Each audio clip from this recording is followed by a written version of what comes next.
Yeah. You know, my experience on E flat and E D. Yeah, if you want, we talk about D clarinet. Also You D, know, yeah. yeah, in Italy, I must say that D clarinet is not so much used, even in the orchestras. Even in the orchestra, how they do it, how they play in the opera, for example? Like if there's a They transpose do they everything. transpose? Yes, yeah. I mean, at La Scala, maybe they should have the D clarinet. La Scala, the former E flat clarinet player from La Scala, Denis Zanchetta. Now he retired maybe 2 years ago. I think he had the D clarinet, Okay. but he didn't use it all the time. I mean, not all the times when it was required.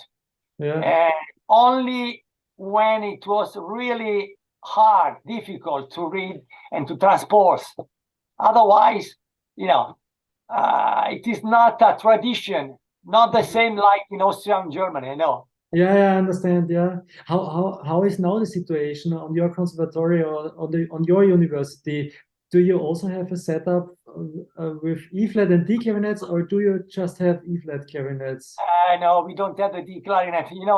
The students, they know about the D clarinet, of course, but there is a course related to bachelor and to master, and one more instrument from the clarinet family. You can choose from E flat, bassettor, bass clarinet, bassettor. You can choose, and the students who are choosing E flat, so they don't really practice the E flat clarinet in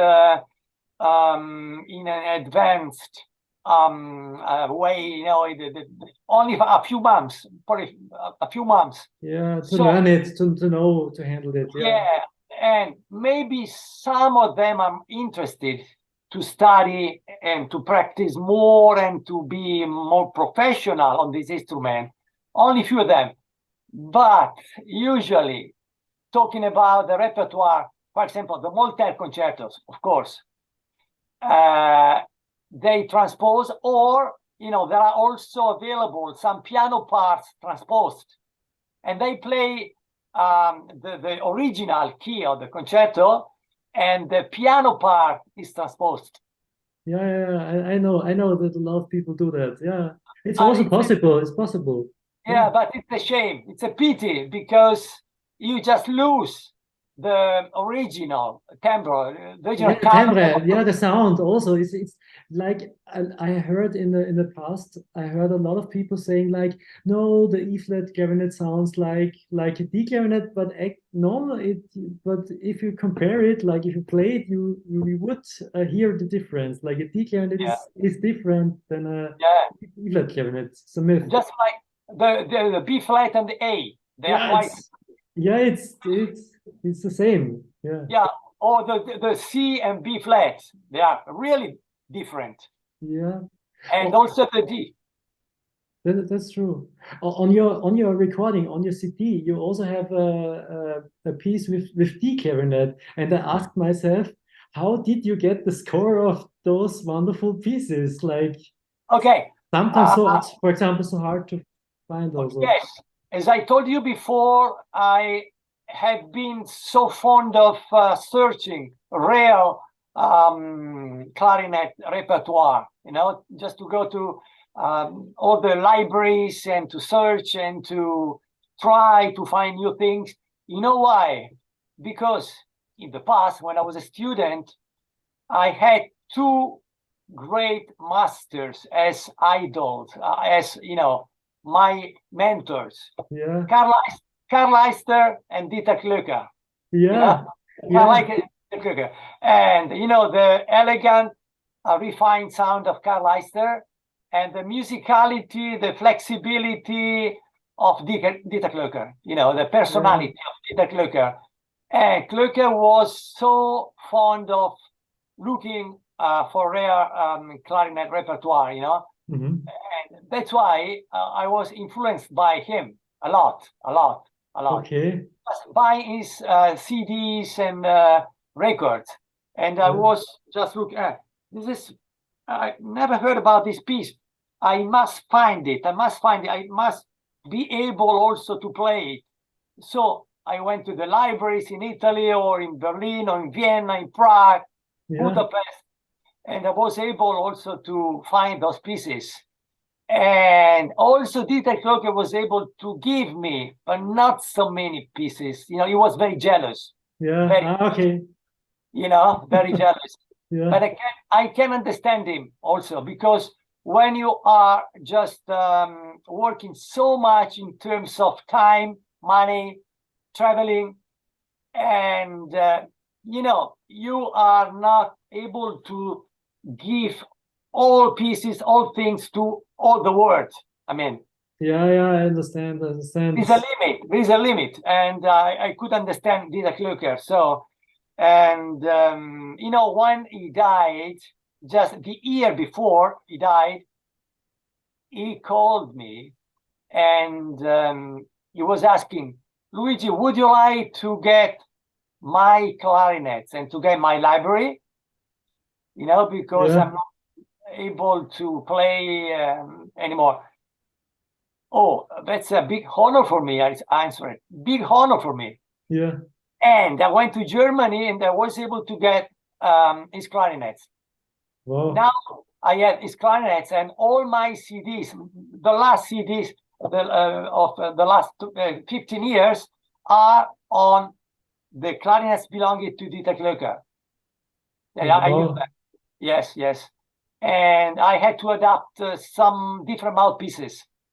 You know, Kloeke was playing on very soft reeds, very soft. Okay. And I was not able to play with such reed. He also gave me all the reeds he was making, new reeds. You know, he was making, and but just impossible for me to.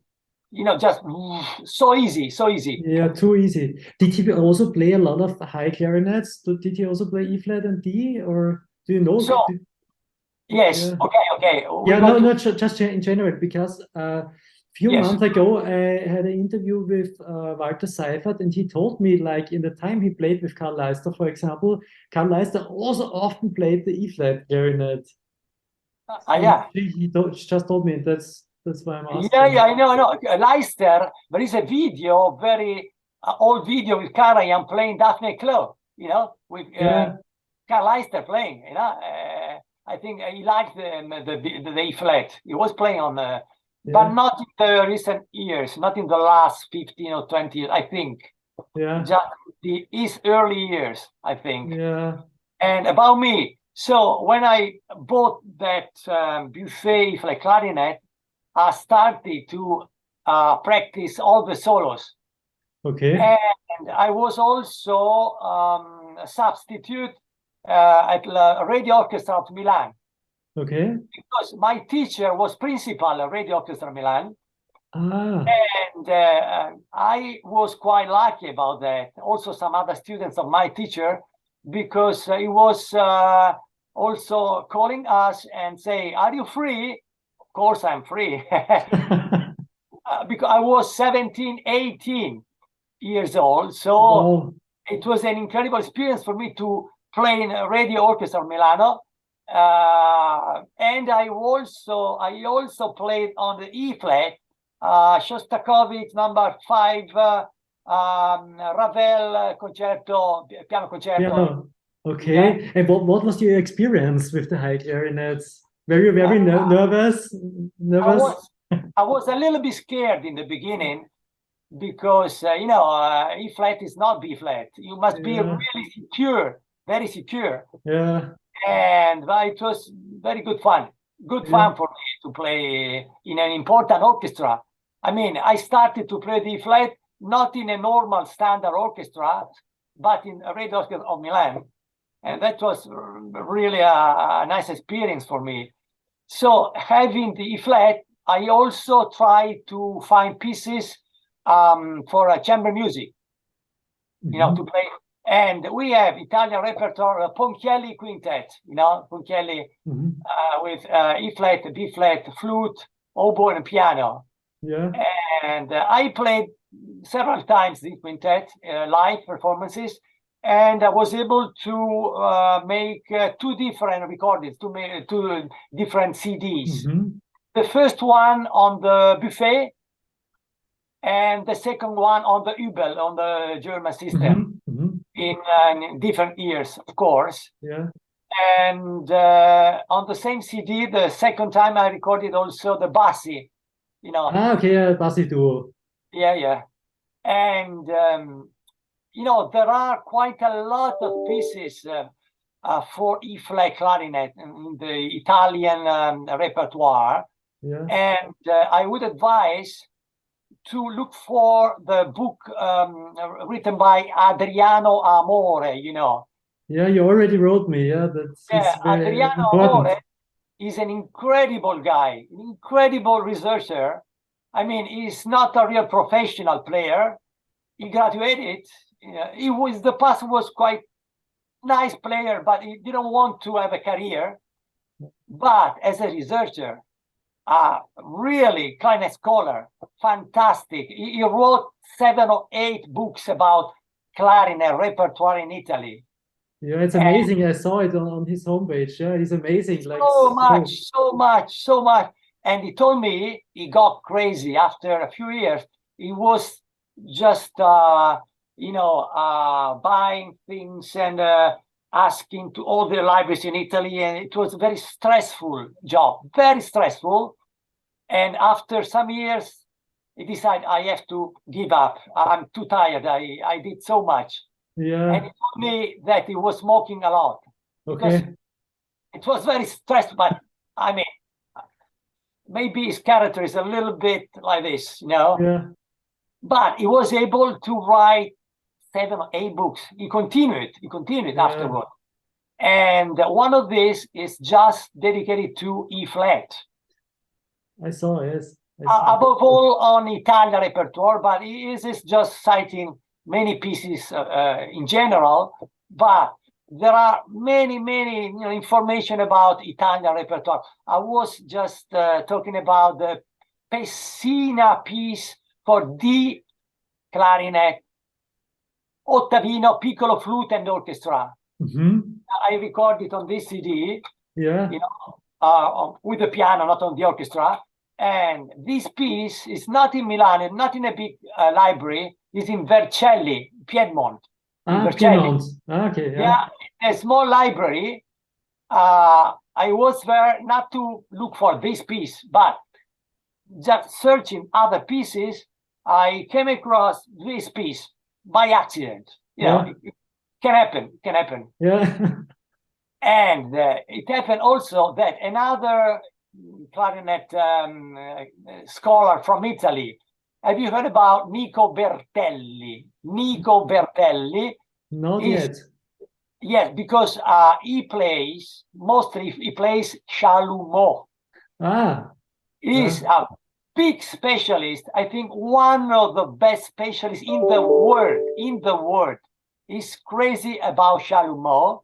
Okay. And he put together, you know, 400 pieces. He has in his library 400 pieces, including chalumeau, you know, soprano, tenor, alto, bass. But he founded publishing house. He has a publishing house. Okay. I mean, a small one. Yeah. And he also decided to put in the computer the manuscript of the Pessina concerto. Okay. You know? And, you know, he made this big job of, you know, making the piano part and to write with finale and everything. Yeah. And that's why I decided to make the recording, because I had all the material. Yeah. You have some, you have the clarinets and you have the material. Yeah. But not really so easy piece. You know, with a piccolo flute, intonation, you know. But it's good to practice, or because also in the orchestra, like we have in Vienna, often a situation like piccolo flute and the high clarinet, so E flat or in D, like you play often together the solo lines. So it's a good, it's a good piece. Yes, and about the D clarinet. Oh, another piece I can make on my CD player, very short, quite a funny piece. You know, gli innamorati, the lovers. Yeah. You know, E flat and piccolo flute, duet. Yeah. Only two instruments, you know, eye instruments, very short piece. You know, I can. Yeah, sure.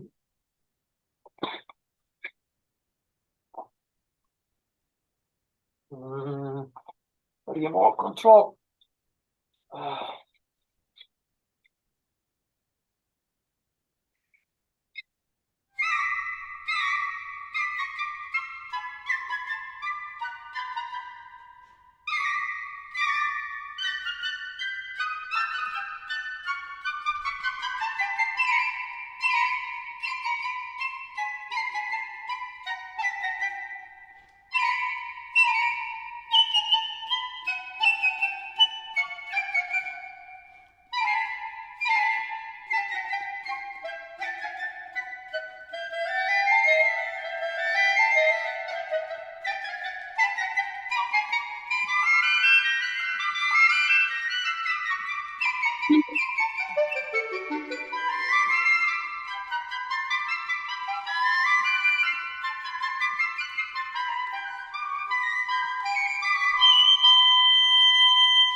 Thank you. Really something quite curious, you know, Yeah. the combination, It's good. It's good.